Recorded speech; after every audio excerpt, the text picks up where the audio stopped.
इथून तुम्ही जर बघितलं तर इकडून आत ती जाते ती काजळी नदीची खाडी।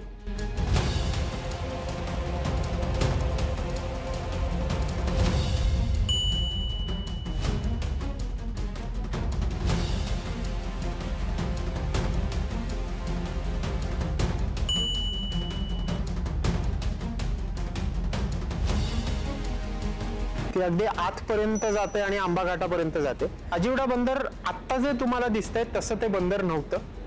तर ते बंदर तेव्हा कसं होतं हे बघण्याच्या आधी थोडीशी पार्श्वभूमी सांगतो।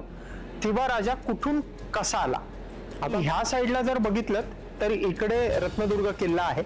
रत्नदुर्ग किल्ल्याला एक अशी व्यवस्थित स्ट्रेट लाईन काढली, त्याचं जे टोक आहे तिथून, तर तिथे मोठी बोट थिबा राजाची थांबली आणि छोट्या बोटीतून थिबा राजाला इकडून ह्या मार्गे इथून असं त्याला साधारण इकडे आणलं गेलं।